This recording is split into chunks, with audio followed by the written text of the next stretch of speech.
Sirach 19. Kung himuon mo kini, dili gayud ikaw madato.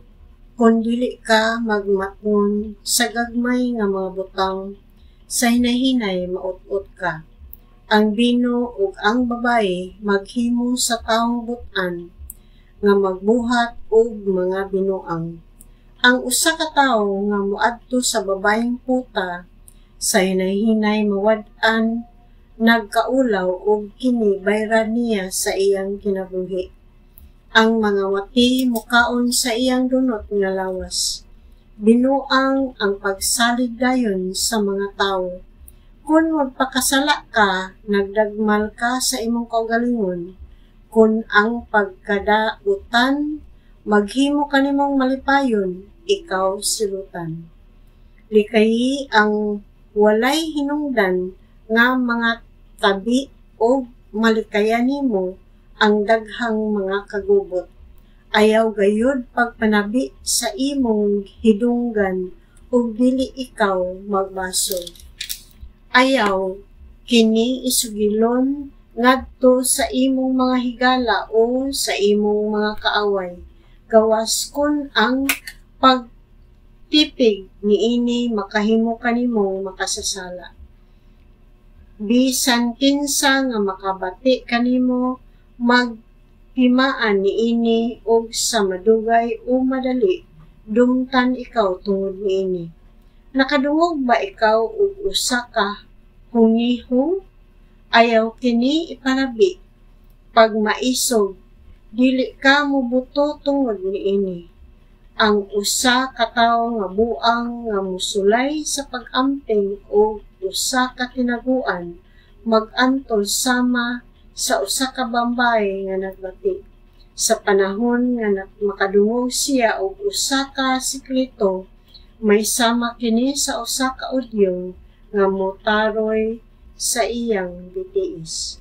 Kung makadungog ka nga ang usa ka higala nakahimo og dautan, pangutan-a siya mahitungod niini. Tingali dili kini tinuod. Apan kung tinuod man kini, pangutan-a gihapon siya aron dili na kini niya buhaton pag-usab. Kung makadungog ka nga ang usa ka silingan nagsulti ug usa ka butang nga dili unta niya angay nga isulti, pangutan-a siya mahitungod niini. Tingali wala siya magsulti niini. Apan kung nagsulti man gayud siya niini, pangutan-a gihapon aron dili na siya magsulti niini pag-usab. Kung makadungog ka og usa ka butang nga dautan mahitungod sa usa ka higala, pangutan-a siya mahitungod niini.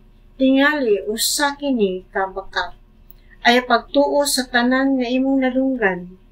Ang usa ka tawo mahimong magsulti og usa ka butang nga wala sa iyang buot. Ang tanan nakasala gayud niining pagiha.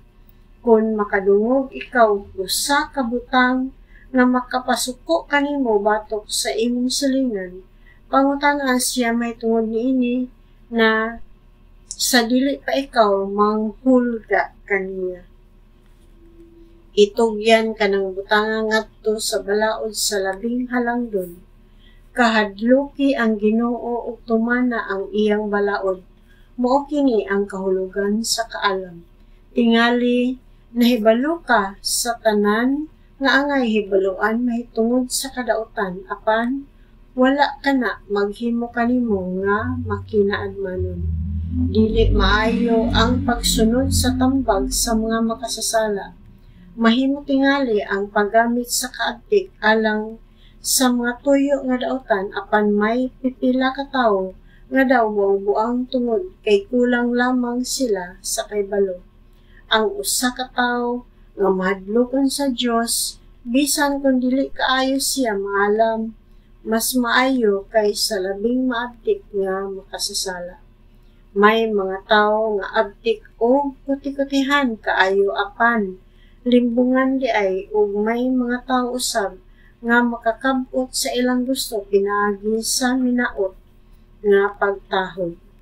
Unya adunay mga taong dautan nga magpakita nga masulub-on kanuhay apan nagtinguha di ay sa paglingla kanimo. Mulingiw sila og magpakaron ingnon nga wala makadungog kanimo apan mamintaha sila kanimo sa higayon nga wala gayud nimo damha.